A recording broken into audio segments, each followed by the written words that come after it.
There is a thin wall between our world and that of the Fae. The passions and emotions stirred by violence and combat bleed over, and the supernatural often awakes from long slumber to meddle in mortal affairs. There have always been those among us willing to meet the supernatural threat. They are the men and women of Joint Task Force 13. They hold the line between heaven and hell. JTF 13 from Three Ravens Publishing. Available on Amazon. Do you love sparkly vampires? Well, too bad, because you won't find a single one of those fancy bloodsuckers in this collection. It came from the Trailer Party, a fun collection of horror and old-school creature feature with a hefty helping of B-rate tropes thrown in for good measure. From aliens to demons to werewolves and so many more, you're sure to fall in love with these tales of the macabre. So come on in, take a load off, and get yourself ready for 19 unforgettable tales straight from the Trailer Park. It Came from the Trailer Park from Three Ravens Publishing, narrated by Talon Beeson. Available on Amazon.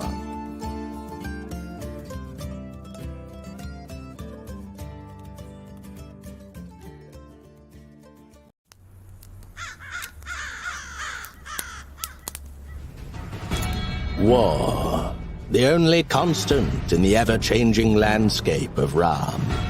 For millennia, the dwarves of the Southlands have battled against their ancient foes, the Sallowskins, who occupy the nation of Garthon Tor to the north.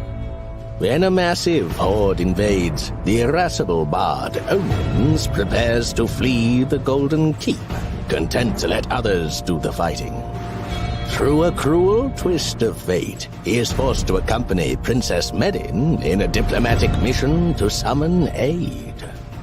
Can they get help in time and save the Golden Keep?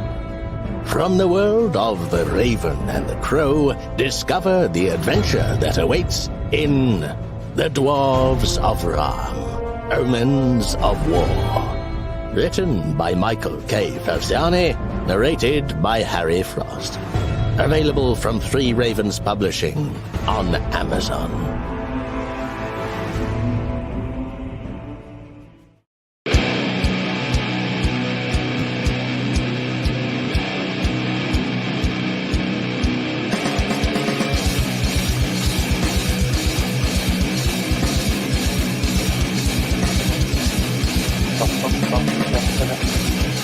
What? Yeah.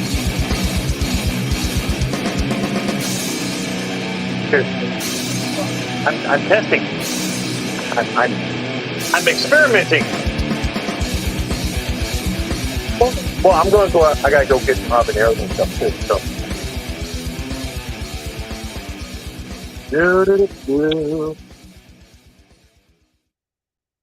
Okay. So, all right. Well, that part's working.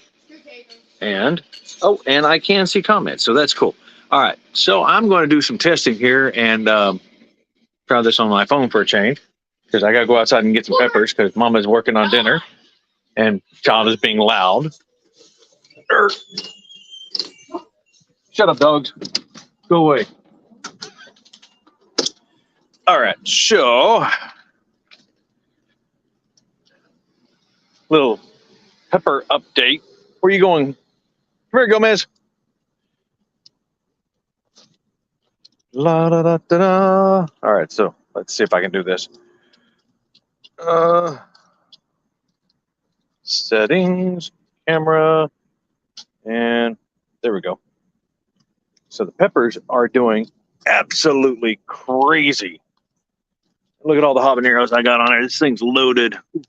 There's one that fell off. And I'm out here to get me some peppers for dinner, actually. Someone's almost ready. These things are just absolutely loaded up. My jalapenos are doing just as good. Look at that. That's nice and pretty. These things ain't too awful hot. Get off here. It's mine. Bad smell. They ain't too awful hot. They got a good flavor, got a good smoky to them. Growing peppers is kind of just about stupid easy sometimes. Depends on the soil. And you got to have them fed up good, which we compost. Here's another good one.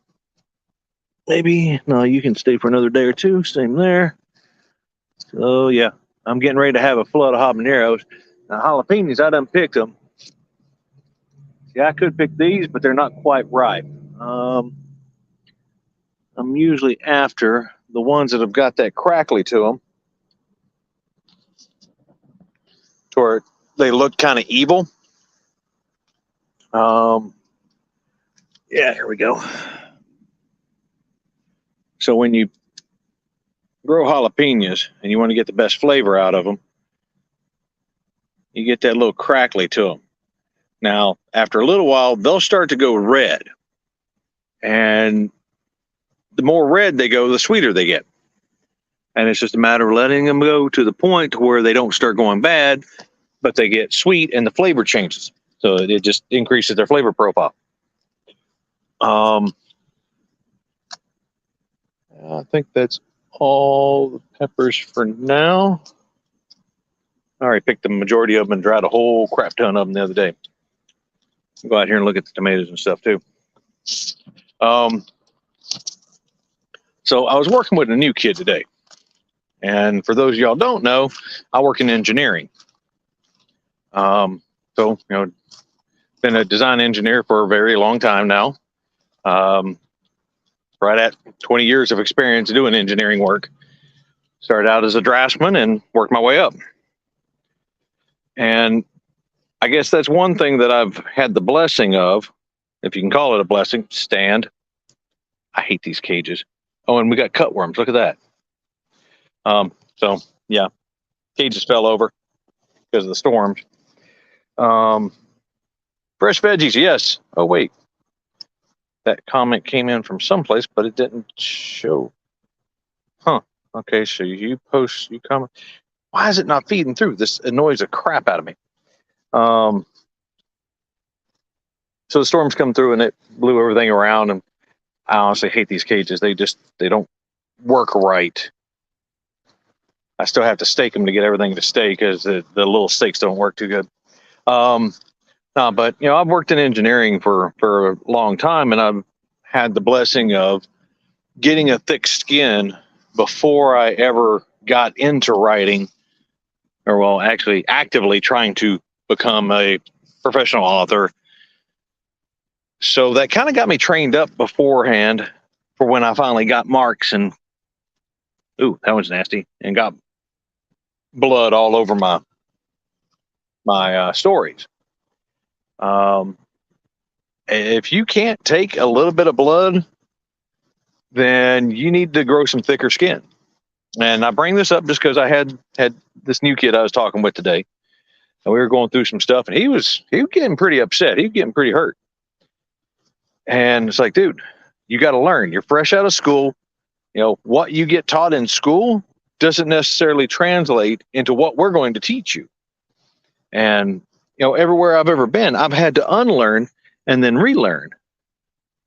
Oh, look at you. That might be some Jimson. I have to look at that later. There's been so many times other places I've worked, I had to unlearn what I'd already learned at the previous place and then relearn how they did it at this new one. And that's just the way it goes. That's the way it went when I was in the military. You get to a new base, you got to relearn how they do it at that location, So I went through a bunch of drawings with him, showed him stuff. It's like, hey, this is how this goes, and look for this kind of stuff, and little tips and tricks kind of things. But that got me to thinking of my writer's journey and some others. Like, you run into some people that their shit don't stink, and if you tell them anything, even a comma is out of place, oh, they get so hurt and upset. It's like, well, I'm sorry, but you're going to have to work on that ego a little bit, because unless you're just that good, everybody needs edits. Don't care who you are. Everybody could use a little bit of an edit run. I know there are some authors that they just operate by doing their thing and they cut it loose and that's that. Well, okay, cool. I mean, I'm down to the point now that I'm getting pretty clean copy right off the bat. And then I turn it over to the word witch, let her do her magic, because I suck at commas and apostrophes. That is the bane of my existence. I can catch content stuff and technical stuff all day long, but I suck at doing the commas. I try to get them right, and I'm getting better. But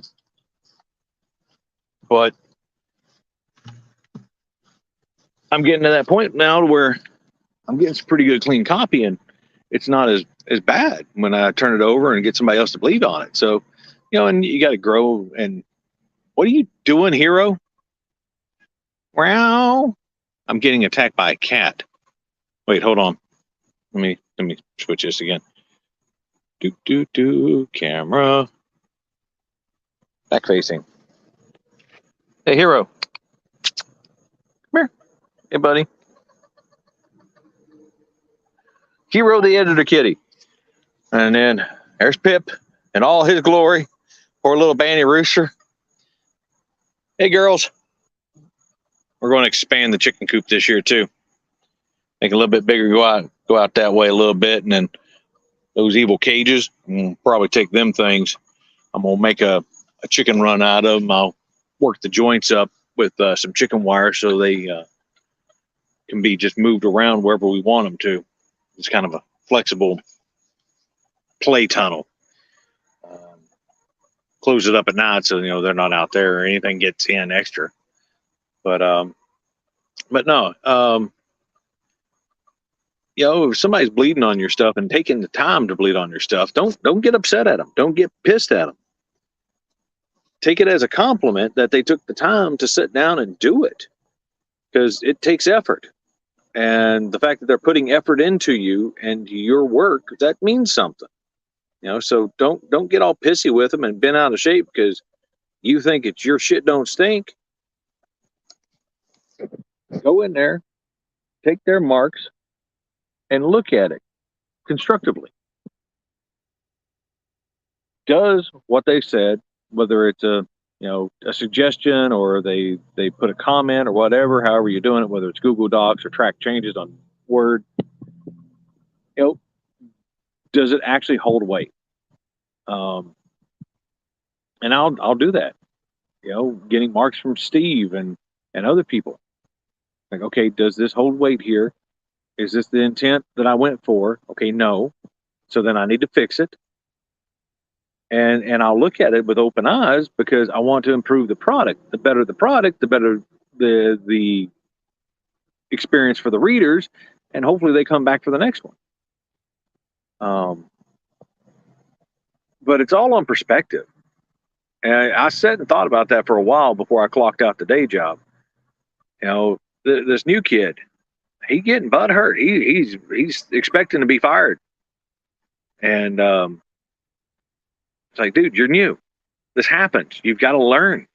And the only way you're going to learn is by screwing up and getting marked up. I mean, I told him, it's like, until you've got about $10,000-$15,000 worth of equipment that's being hauled back into the shop to be cut up for scrap, don't worry about it. And I've been there, done that.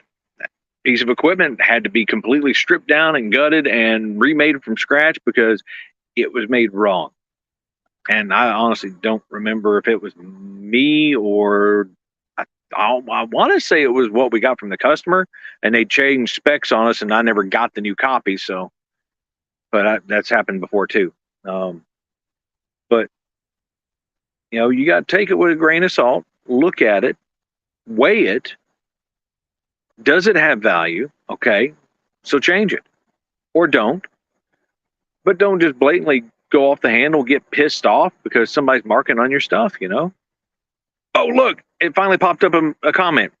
Maya, hi. Yes, ferocious attack kitty who's now being lazy. Let's see here. I wish there was an easy way to flip this camera. So yeah, ferocious attack kitty is sunning himself, and the other one, I don't know if you can see Gomez over there. He's on the other side of the blackberries. What's up, Phil? See, Phil's the only one that'll actually come up and eat out of my hand. She's kind of domesticated. She don't mind being held too much. Pip, on the other hand, That little shit will attack you. He'll wait till you got your back turned and he'll stab you. The spurs on him. Oh, yeah. So you're going to come start an attack just as I flip the camera around, huh? Say hi, Gomez. You're on camera now. You don't care.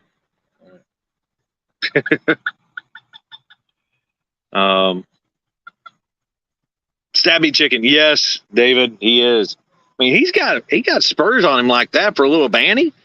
Things freaking hurt, man. He's got me. I've turned around to get out of the pen before, and next thing I know, he's up there. He's spurring the back of my calf. It's like, dude. I punted him across the pen.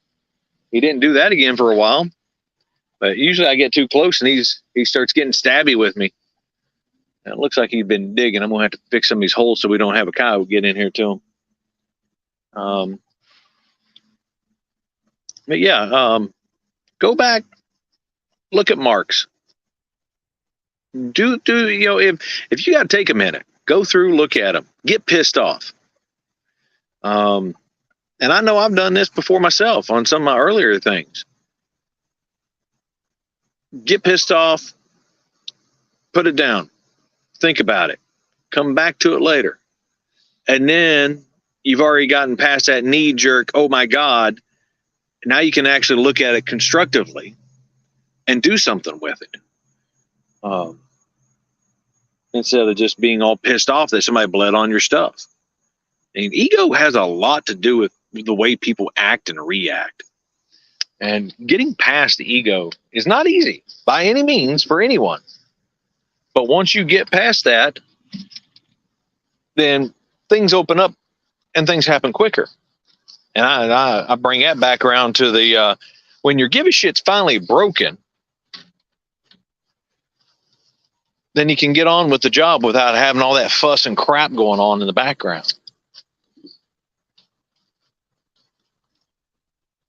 What? No eggs? All right, ladies. Y'all skimping on me here. You ain't hide them again, are you? They like to hide them in the back end. Nope, nothing this time. All right, so just no eggs right now, but we did have that nasty storm. That's probably what happened. Scared them to the point that they ain't laying right now. But no, that's my 2 cents on getting markups and blood and all that and criticism. And yeah, I mean, you got to take it. You got to take it with a grain of salt. You got to weigh it. That's just like anything in life. You know, people give their opinions. Well, weigh that opinion. It might have some validity. It might have some value. But you got to sit back and think about it, put it in perspective. And you can't do that if you're all butthurt and going on and on and on. So, you know, you got to get past that little spot of the ego. So that's my little 2 cents for the evening. Got to go in here and cut up these habaneros for dinner. Oh, wait. Oh, did I? Yeah, I showed a few of y'all. Hold on, Maya. Yeah, look. Nice crackly jalapeno. A couple of yummy habaneros. Dinner's going to be good tonight. But that is it, y'all. The trick is listening. Yeah. You can I show this? How do I? Nope. I can ban you. I can put you in timeout. I can start the comment. That still doesn't add it up. I've got the computer inside set up running this. But yeah, okay. So David said, the trick is listening. You can ignore the delivery, but what's the message behind it? And that's true. So I'm going to see if I can figure out how to do this. Oh, look, I can get to the videos and stuff. I found the button, maybe. Oh, yep, there it is.